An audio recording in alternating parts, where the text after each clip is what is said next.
Alors l'association Sierra, c'est Centre interdisciplinaire d'évaluation, remédiation et d'accompagnement. En fait, c'est une association qui a été pensée par 4 neuropsychologues, dont moi, pour essayer, tant bien que mal, de pouvoir faciliter au mieux le quotidien des familles et des patients en leur apportant un annuaire de professionnels référencés par spécialité, secteur géographique et disponibilité en Île-de-France. C'est une association régionale. Le but, c'est tout simplement de pouvoir orienter au mieux vers le professionnel concerné en fonction des besoins du patient et de la famille.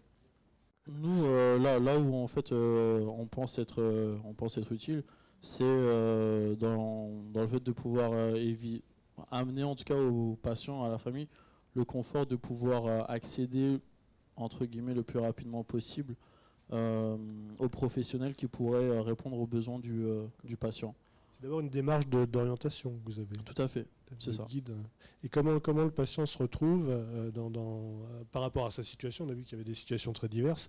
Comment est-ce qu'il se retrouve dans votre guide par rapport à ce qu'il est lui? Ça doit être un peu compliqué, non? Là, pour le coup, c'est tout le travail de démarchage auprès des professionnels qui peuvent communiquer l'existence de l'association aux patients et aux structures, aux hôpitaux, les écoles, tout un ensemble d'acteurs en fait, qui pourraient orienter le patient vers Sierra. D'accord. Et ce sont les professionnels eux-mêmes qui se présentent, qui montrent ce qu'ils peuvent offrir.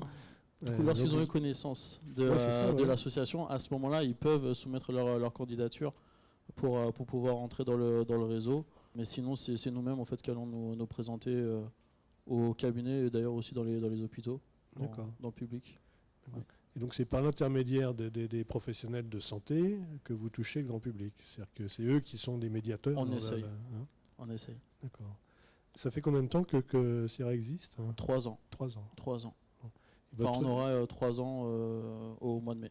D'accord. Bon, vous allez y arriver, je pense. Ouais. Normalement. D'accord. Et ces objectifs que vous fixez à quelle échéance pour être totalement opérant ou opérationnel, je ne sais pas comment on peut dire.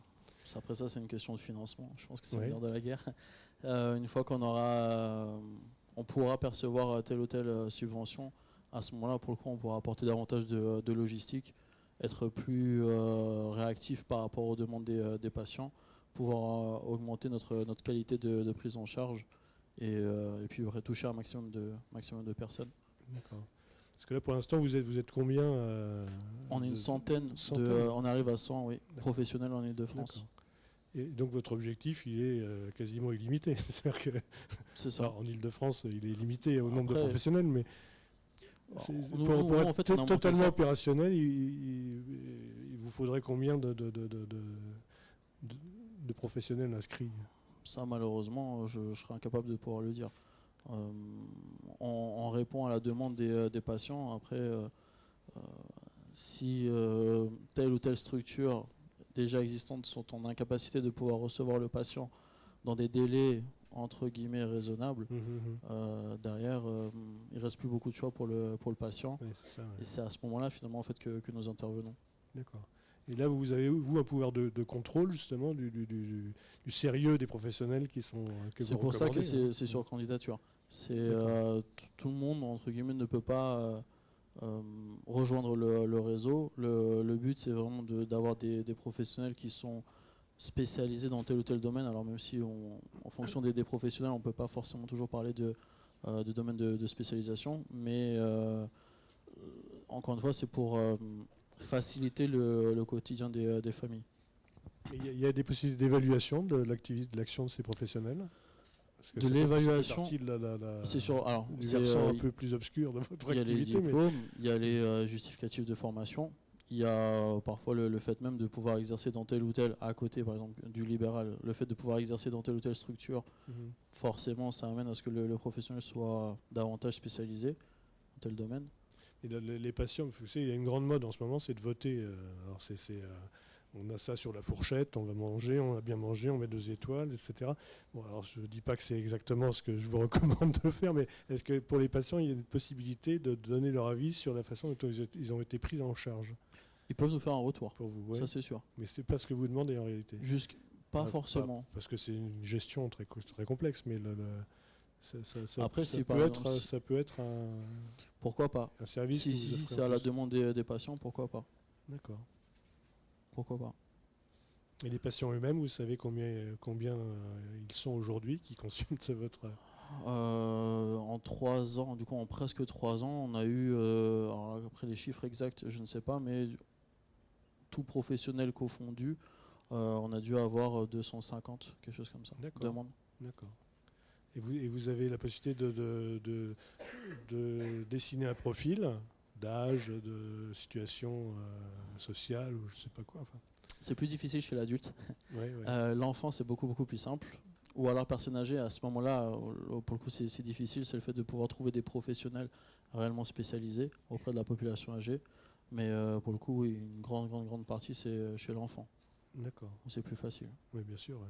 Puis là aussi, oui, c'est différent. Le contexte, c'est que vous allez avoir des parents qui vont chercher tant bien que mal en fait, à pouvoir obtenir un rendez-vous avec le professionnel.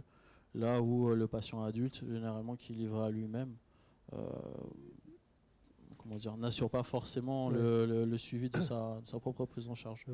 Les parents sont plus attentifs à obtenir ce type de rendez-vous, simplement pour eux-mêmes être fixés sur ce qui arrive à leurs enfants. Quoi. Parce que le diagnostic, quelquefois, est quand même un peu compliqué, d'après ce que j'ai compris. Après, ça un peu tardif aussi.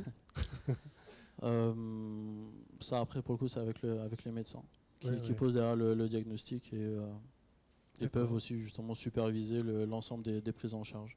Très bien. Quelque chose à ajouter pour votre défense? Alors c'était simplement en fait pour revenir sur l'importance de la sphère psychologique au sein même d'un bilan neuropsychologique. Alors je pense que vous aurez même 3 minutes. 3 minutes. Ouais. Bon, finalement c'est ce qui a été évoqué par le professeur Auvin, le profil des troubles des apprentissages. Alors oui, un examen neuropsychologique permet de voir un petit peu où se situe le niveau, autant au niveau de l'efficience intellectuelle, mémoire, attention, les capacités de planification, d'inhibition et autres au sein d'une personne, enfin auprès d'une personne. Mais j'ai l'impression, vous me dites si je me trompe, que c'est davantage la sphère psychologique qui aurait besoin en fait, d'un accompagnement, travailler l'image de soi, le fait de travailler sur cette vulnérabilité dont certains patients épileptiques souffrent. On ne sait pas du coup, est-ce qu'aujourd'hui je vais faire une crise, est-ce que demain je vais faire une crise, est-ce qu'il va falloir que j'en parle à telle ou telle personne. Donc alors là-dessus, nous, notre façon de faire en tout cas, c'est que à partir du moment où une personne vient pour un bilan neuropsychologique, on prend, alors peu importe le nombre de rendez-vous, on prendra forcément le temps, 1, 2, 3, 4, 5 rendez-vous supplémentaires pour justement cerner, si je puis dire, le profil psychologique d'une personne, pour éviter d'arriver à des situations où malheureusement la personne se sent totalement démunie et ne sait plus quoi faire, et ça peut amener en fait à des situations beaucoup plus tragiques. Parce qu'il y a des personnes qui ont la chance d'avoir assez de force pour pouvoir trouver le courage d'affronter les choses, d'autres malheureusement non. Ça c'est pour la sphère psychologique, et du coup s'il me reste à peine 1 minute 30. Vous abusez un peu de ma gentillesse. C'était pour présenter un programme qu'on avait développé.